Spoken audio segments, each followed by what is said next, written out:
When everyone is included, everyone wins. The greater the diversity, the greater the perfection. Strength lies in differences, not in similarities. Diversity is being invited. Inclusion is being asked to dance. I am Mariama Jammeh from the Republic of the Gambia, West Africa. And I'll be presenting on the topic, inclusivity, a way to diversity. A way to democracy. Do you know that 57% of the registered voters of the Gambia are women? And half of the population of the Gambia are women. And despite all these numbers, the current National Assembly of the Gambia constitutes of 9% of the National Assembly members. Out of 58 National Assembly members, only 3 are elected women, and 2 are nominated by the President. 120 wards in the Gambia that are headed by councillors. And out of that 120 wards, only 8% of them are women. Women are participating in politics, but only as mobilizers, cheerleaders, and campaigners.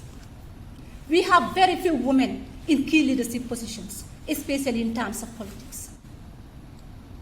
Look at countries such as Rwanda, with 61% of their population, of their National Assembly as women.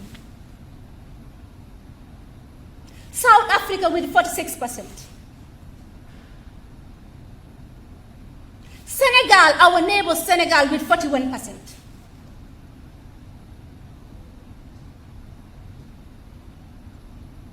Ethiopia, the Ethiopians are here. Ethiopia with 41%, with 38%. These countries are excelling because they have inclusivity, they have democracy.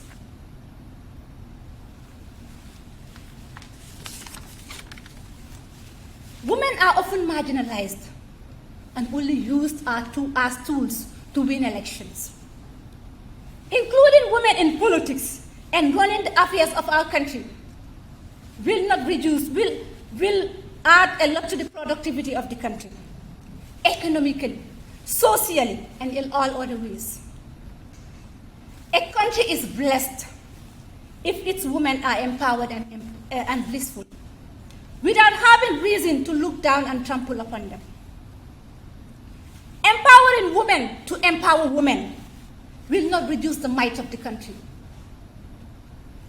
It will only serve to create a safe space for equality, unity, and diversity.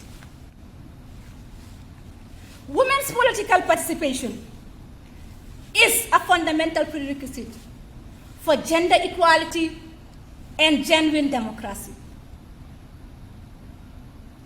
It facilitates women's direct engagement in public decision-making, and it is a means of ensuring better accountability to women. Let me repeat that. Women's political participation and leadership is a fundamental prerequisite for gender equality and genuine democracy. It facilitates women's direct engagement in public decision-making and is a means of ensuring better accountability to women. I want to form an association that empowers women through leadership trainings with the necessary skills, knowledge, and confidence to scale up their political ambitions. I want to train them on the electoral processes.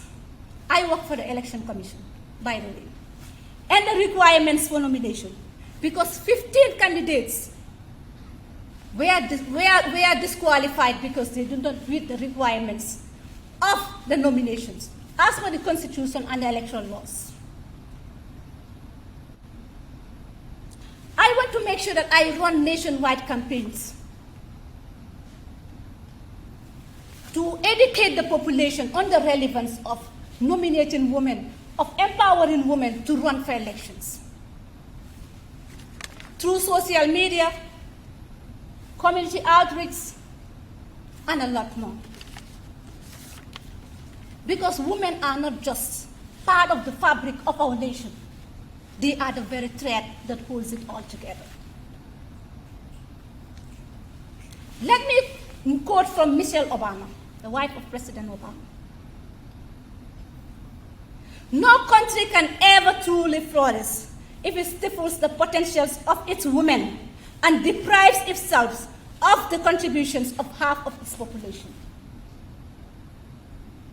Having at least 30% of women in representation in the legislative will bring about better policies, increment in education, widespread employment, widespread health care.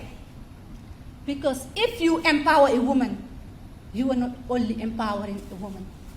You are not empowering an individual. You are empowering a whole nation. On that note, I say thank you. Gracias. Ala baraka. On jarama. Awujam nuari. Thank you all.